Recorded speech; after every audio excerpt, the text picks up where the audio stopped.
Hello and welcome to Letters Home, a story of a World War II B-17 pilot from Lowell, Michigan in his own words. And he just so happens to be my grandpa. I'm your host, Annie Whitlock, and I'm joined by my co-hosts, my dad, Mitch McMahon, my aunt, Lori Summerfield, and Dale Croft from the Lowell Historical Museum. In each episode of Letters Home, we're going to dive into letters written by my dad during his time in World War II that he sent to his parents, siblings, and friends back home in Lowell, Michigan. We'll be reading his own words and giving some context as to what was happening in the world and in Lowell at the time he wrote these. In this episode, we kick off 1943. The new year starts with Dad enjoying a leisurely New Year's Day, wondering where he'll be going after Arizona, and he welcomes a new family member. Yeah, so Happy New Year. Yay. Seems kind of great. We're starting with 1943. But before we get into it, we need to do our corrections and additions. And I have an addition this time. Okay. We asked back in episode 13 who Dora Thomas was. Bruce had sent a card to Dora Thomas for Christmas saying she was a friend of his, and none of us had heard her name before. But one of our listeners knew her. I think, or knew of her, the director of the Lowell Historical Museum herself, Lisa Plank, had some information for us. So apparently, Dora was the daughter of Earl Thomas and Della Weingar Thomas. Dora later married someone named James Cook, and Dora's sister Ethel married Gouldy Revette, who is the second time the second time we've mentioned this person on this podcast. Yeah. Was he the one that flew airplanes down Main Street? Oh, yeah. Is that correct? The bridge. Okay. Yeah. And so Lisa knows of Dora Thomas because Lisa currently lives in the house that Dora's mother grew up in and where Ethel and Gouldy lived. Yep. So, oh my gosh, I know that. So she heard the name in episode 13 and was like, I know that person. Wow. So there we go. So I don't know. I thought that was kind of cool. Nice. But Very cool. It all ties back in. Yeah. Any other corrections or additions? Anything we missed before? No. All right. Well, we're starting 1943 off very well here. Remember that if any other listeners have a correction or addition, or you hear a name and you're like, I know that person, please comment or message us on Facebook, Instagram, or YouTube, or flag one of us down, and we'll rectify it in a future episode for sure. So yeah, we are now fully into a new year, season 2 of the podcast. It's a very big year for Bruce. He starts this year in Douglas, Arizona, but he is getting ready to receive his commission. And we're going to start by reading a long letter he wrote to the family on New Year's Day, and we'll read it in parts. So, in his own words. Friday, January 1, 1943. Dear Mother and Dad, we have today off, so I'm spending my time cleaning out my footlocker and bag. I certainly received a mess of Christmas cards this year. Among some of the unexpected were Miss Rosella Yeiter, Methodist Church ladies, Bill Collins, and a lot of high school and college friends I haven't heard from in years. Guess being in the Army did it. Well, I answered the first two, Mrs. Yeiter and the church ladies, because they both wrote notes on the back. The rest I'm forced to throw away because I don't have room for them. I have a mess of pictures you sent that I'll return as soon as I can get a box to put them in. No, don't throw them away. Do any of you know who Rosella Yeiter is, or why Bruce would be getting cards from the Methodist Church ladies? The Betty Yeiter, maybe it was Connection? an aunt. I don't know. Yeiter just, I have Sister? no idea. I don't know. I mean, I'm guessing that maybe just people at churches in Lowell were sending Christmas cards to soldiers around Christmas time. I mean, that seems like a nice service thing to do, and there certainly were many men in Lowell that they could have written to, for sure. But Bill Collins, the appearance of another great-grandpa of mine on this podcast. Shout out to your mom, Jody, for verifying that. Yeah, absolutely. Yeah. So Bill's son was Rex Collins, who is my other grandpa, who's also we've mentioned on this podcast before. So Class of 1942. There you go. So it's cool that we've got Bill and there's Collins. Another Bill Collins. Yes, that's true too. Yeah. The relation. Yeah. Yeah. So that's really neat that the two grandpas are connecting here. We're going to keep going with this January 1st letter in his own words. I suppose you wished I'd been more definite about my getting home in February. Well, I'll try to give you the setup so that you'll understand why I'm as much in the dark as you are. The day, February 6th, we're commissioned and get our wings. They hand us our orders to report to one of 4 different services. 1, Ferry Command. Ferry bombers across country and across continent. This means we have to be checked out in the particular ship we're going to ferry. Takes about 3 to 5 weeks. 2, instructing on bombers. Probably the service I'll get. 3, combat duty. Takes about another month or even 2 before I'll be shipped across. 4, assignment to bombardier school to tow targets, ferry bombardiers around for their practice runs, etc. There's a list of probable places I'll be sent to go to these different commands. Ferry work, Albuquerque, New Mexico or east. Instructing in combat work, I'd probably stay either in Arizona or New Mexico or California. Well, you see, I don't have any idea of where I'll end up. But after I'm an officer, I'll probably be able to get a 15-day leave after I've been one for a few months. If I'm to go across, I'll get 30 days before I leave. Now, if when I open my orders they say report to blank in 8 days, well, then I'll have time to fly home and report back on time. So that's the picture. If it says report in 4 days, well, it'll be impossible to get home at this time. Chances are it'll be 4 days, too. Nevertheless, I'm going to get home. And you'll have to leave it to me to judge the best time, but it'll be the first opportunity. It won't be long from now, so I guess I can take it for a little while longer. Aw. I know. So quite a few of his next letters are about when he might get to come home. There's quite a few of these in the beginning of 1943. We're wondering where he's going next, and it must have been really anxiety-inducing to not know when you're going to get home, or to tell people you'll be home and then not get to come home. It's a little different that he didn't expect combat. To hear that, we know it's combat. That's true. I think because he was older, he thought he might end up being an instructor or something. But. Yeah. Well, let's finish off this January 1st letter in his own words. My New Year's was spent on the post, and it's as good as any I've had. 4 of us fellows sat around, talked, mostly of home, and at 12, we drank a Coca-Cola toast to our future in 1943.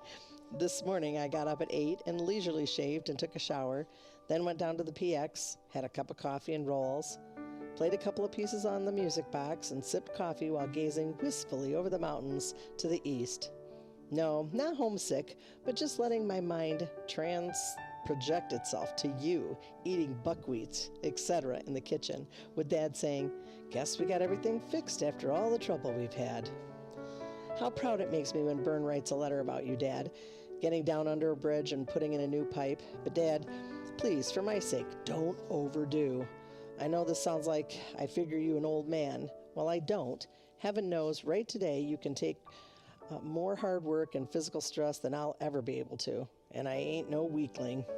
Point is, you're not young anymore, and I don't want anything happening to you before I get home. Now that's an order. And when I have my wings, my orders must be obeyed, or it's guardhouse for you. Well, I'll have to go to the OD room now. So long, your loving son, J. Bruce. P.S. Sis's Kroger package just came. A fellow brought it in. Boy, is it swell. Cheese, pickles, olives, jam, crackers, and candy. Thank her for me. Aw.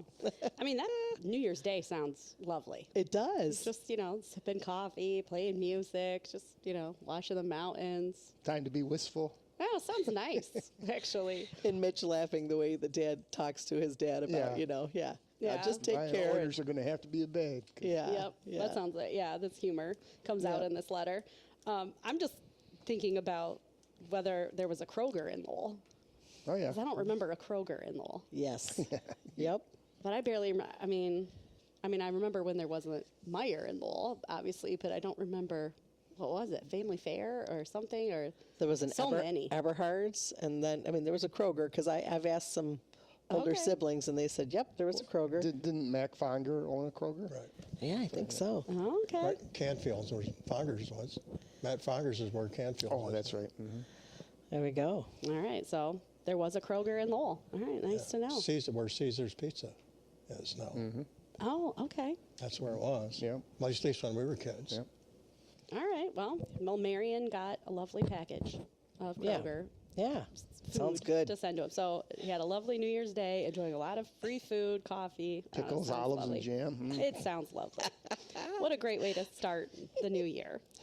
Well, speaking of that, it's time for our segment where we talk about what was going on in the world in this new year and in Lowell when Bruce wrote these letters. So in Lowell, more and more young men are joining the war. So Bruce actually writes about this in another letter, so in his own words. I received Barney's letter yesterday, and he said Charlie H. is having Jane come out to stay with him.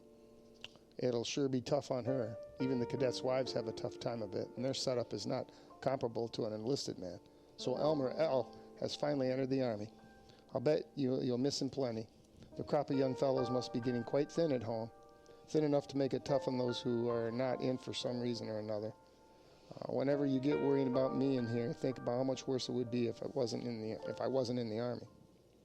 That's amazing that he thinks it's worse back home in Lowell because everyone's trying to make do without him or without, young men in general to do the work. But we have a mystery solved. Maybe we had wondered about who the Charlie was that joined the Army, and a while back you had guessed it was probably Charlie Hausman, and now I think we have confirmation. Charlie H. Maybe Charlie H. Yeah. So, Married to someone named Jane, who came with him, I guess. I don't know. And I was curious about who Elmer L. was, and I just happened to see an Elmer Layer in the ledger when I was looking at the news from the boys in the war, and it said someone named Elmer Layer had just joined the Army and had been sent to Missouri, so I think that's who that is. Yeah, yep, it is, definitely. It is, definitely. Must have How many other Elmer L's can there be? Well, in the 40s, maybe there were a lot of people named Elmer. I mean, Well, Dad was good friends with Elmer Layer, too. So. And we know that name. Okay. And Yeah. yes. Well, in I fact, I'm did going to not- ask John. I'll ask John when I get a chance. There you go. Well, so I should have just asked you instead of looking in the ledger, is what you're saying? That's probably true. No, you keep digging. That's I'll keep great. digging. But I still cannot figure out who Barney is, because there's Barney again, right? And this time, Barney said, I received Barney's letter yesterday, and he said Charlie H. is having Jane come out. So I don't know. Who knows who Barney is? We'll figure that out. Still an unsolved mystery. So if any of you have any idea. And it does sound like Elmer Layer might have worked at the power Yeah, company. I mean, I think so. Sure. Because maybe he's right. I mean, it seems like maybe Bruce is writing to Frank and saying, like, you're probably going to miss him around the plant. Things are getting thin. And it goes along with, what's been happening in the world. There's employee shortages all over the place at this time because everybody's joining up. So there's not very many people at home left to work. In the war, 1943 is also a big year for the Allies, and the tide starts to turn their way in the war. Right around the time of these letters, so early January 1943, President Roosevelt and Winston Churchill met in Morocco for the Casablanca Conference. Dale, what can you tell us about this meeting? Apparently it was very important. Yeah, it was a big meeting for them, along with several other, I'll talk about here in a minute. But it was a coordinated Allied strategy against the Axis powers during World War II, primarily focusing on planning the next phase of the European war. The key points from the Casablanca Conference was the main goal was to discuss and decide on the next major Allied military operations in Europe, particularly regarding the opening of the Second Front in France, which the Soviet Union had been pressing for. Another significant outcome was the agreement to demand an unconditional surrender from the Axis powers, which meant no negotiated peace settlements would be allowed. The invasion of Sicily was a direct invasion of France, and the Allies decided to first launch an offensive against Sicily and then the Italian mainland to potentially knock Italy out of the war. So that's why they went into Italy first and then did D-Day. And of course, unfortunately, Joseph Stalin wasn't invited but could not attend due to the ongoing Battle of Stalingrad, which we talked about earlier. Okay. So The he was intent- invited, Yeah. but he just couldn't. Okay. Yeah. The leave him out. attendees included President Frank Delano Roosevelt, Prime Minister Winston Churchill, the French generals Charles de Gaulle and Henry Giraud. And like I said earlier, Stalin was not able to attend. Roosevelt believed that his demand for an unconditional surrender from Germany and Japan would serve several purposes. It would provide reassurance to the Soviet Union of the nation's loyalty, prepare the Axis nations for a complete post-war transformation, and prevent any other nations from engaging in negotiations.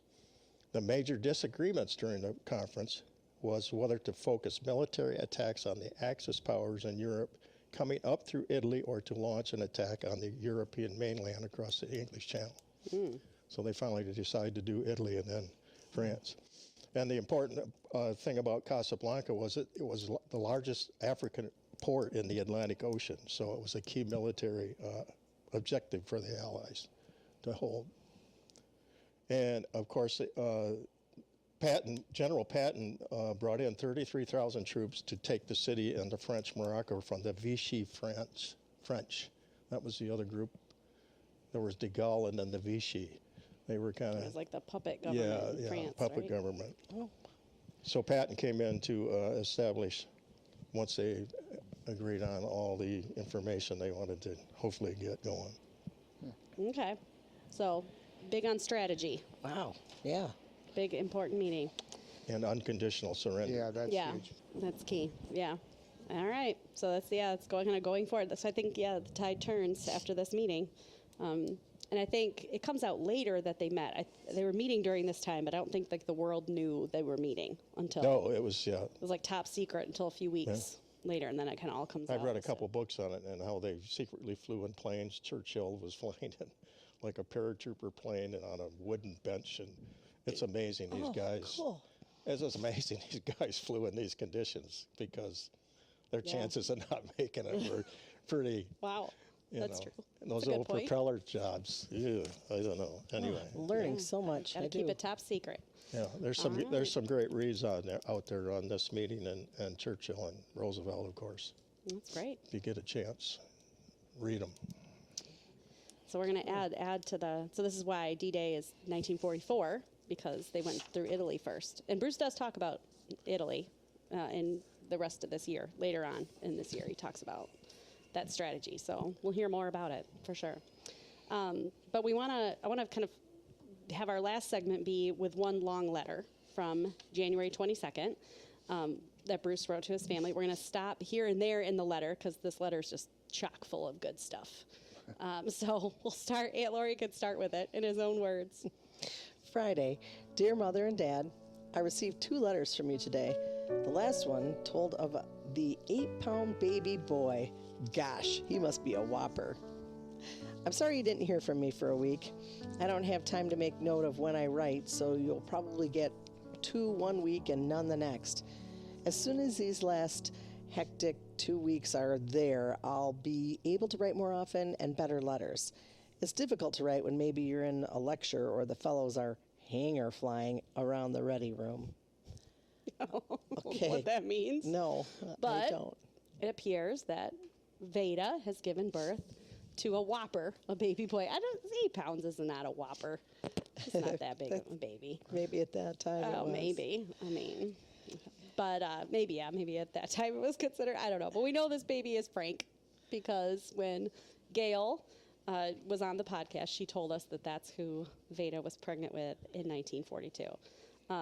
Not to jump ahead too much, but in another letter later, Bruce was really saying some nice things about Veda. He says there's a gal who has plenty on the ball. So, like, just giving her a lot of respect. Like, she'll, he was also saying, like, glad it's over for her being pregnant or whatever. But she can get back to it. What do you remember about Veda? Gee, I was so small. I really don't remember a lot about Veda. I remember she lived, in the house across from Richards Park. Okay. And I don't remember. I remember. That's a good question with Kathy, who was here with Gail, Kathy, our cousin, and Colleen, because they lived in a house just down the road, closer towards Main Street. I can't think of the name of that. Where next to Earhart's, and Veda had an apartment in the back of that I remember.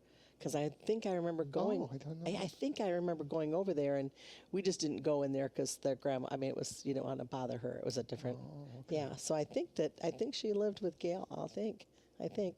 I could be wrong. I guess Kathy and Colleen will have to verify that for me. I'll ask them. Well, we could also ask Gail too. Yeah. I think, but I don't know. He'd written right after she had given birth to Frank about just saying some nice things about Veda, which I thought was cool. So maybe they were close. I don't know. Bruce and Veda were. And the fellows hanger flying around the ready room. Are they just hanging Messing around? Well, yeah. Messing around? I don't Messing know. around? Well, back then you didn't go in, like we did. You just didn't go in. for childbirth. Okay. Oh, gosh. You sat outside and waited. Oh. No, I But think this he's is- talking about Oh. he can't write because these fellows are like the other guys Oh, are messing I around in the I was room. thinking the other way.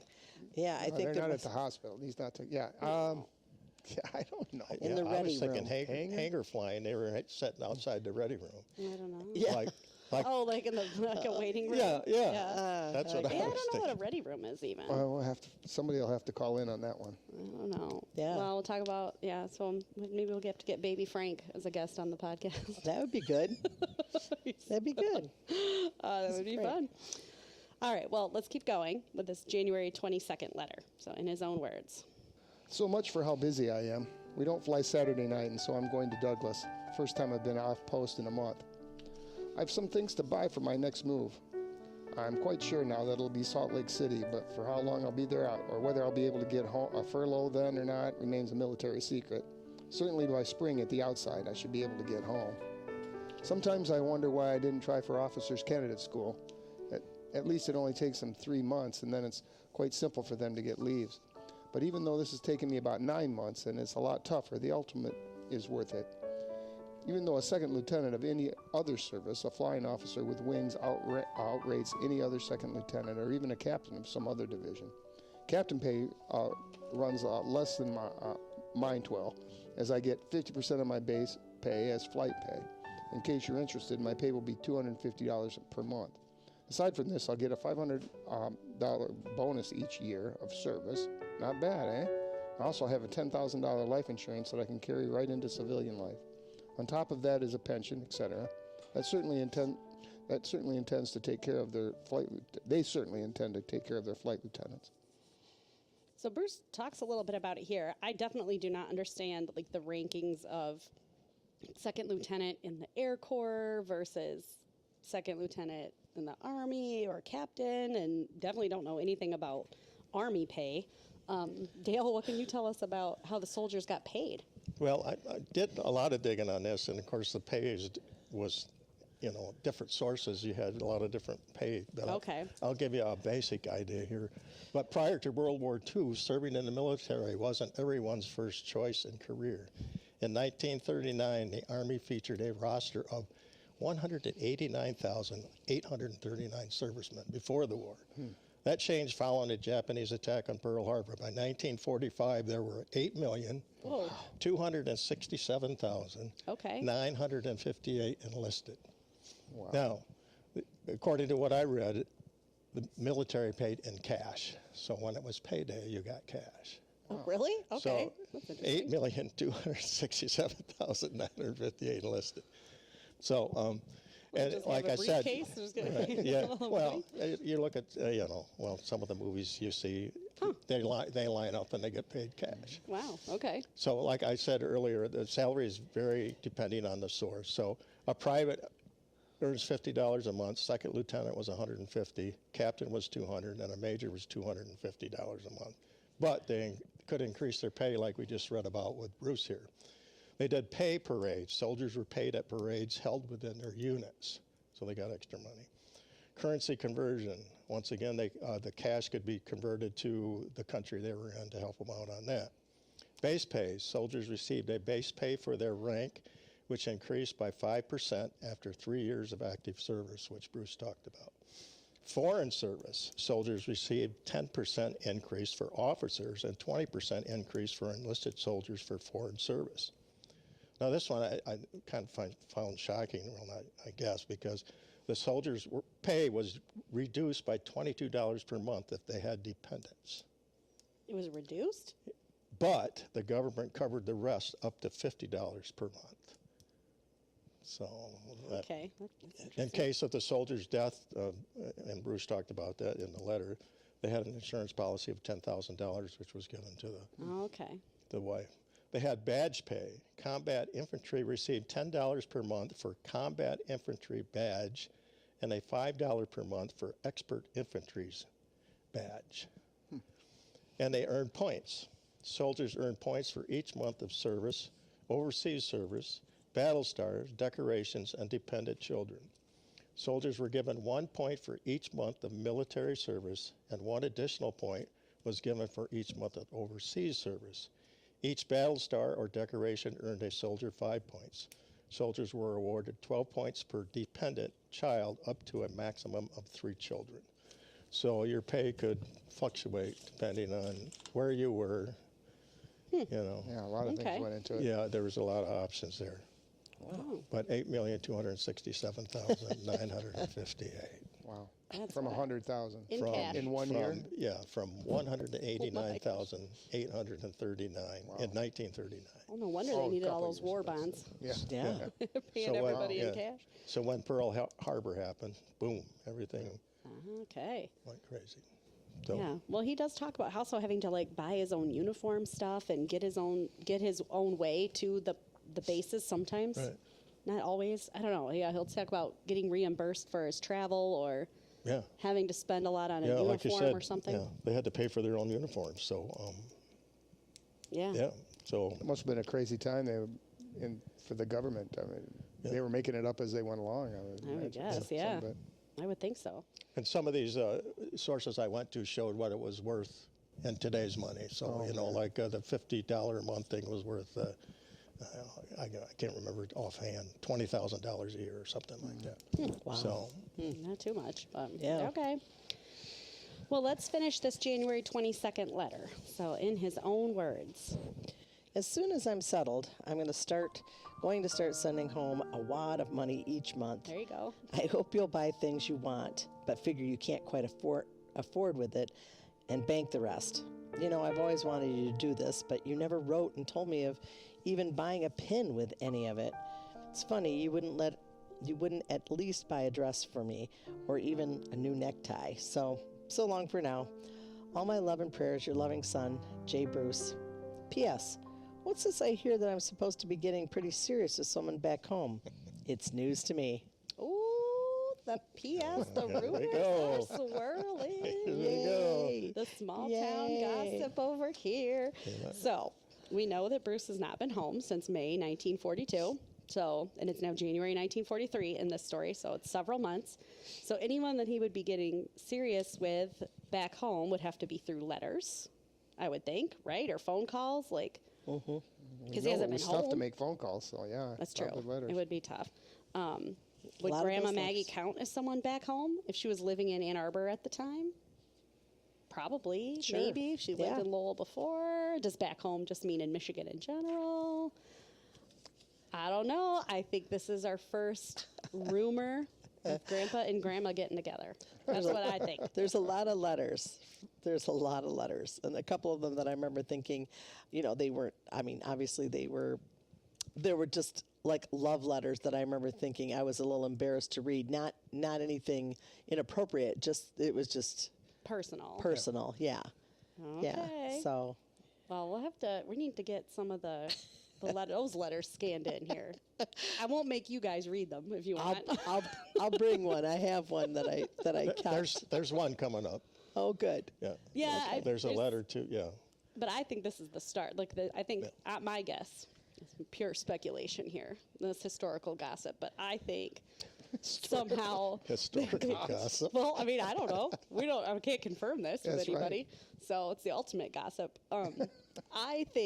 I'm guessing they were writing to each other as like a little. Maybe they got That's the set best up. way to get to know people. Maybe Yeah. E.J. Doyle was like, you know what? We got this friend, Bruce. Like, just write him a letter, see what you think. And then they started talking, and then rumors started swirling. I don't know. That's what I Interesting. think. That's what I think. It sounds like something EJ would do. Maybe. Yeah. Well, I want to end this episode by I've always talked on here about I want to read the other side of the letters, right? Like I want to read like what Frank and Lotta send to him.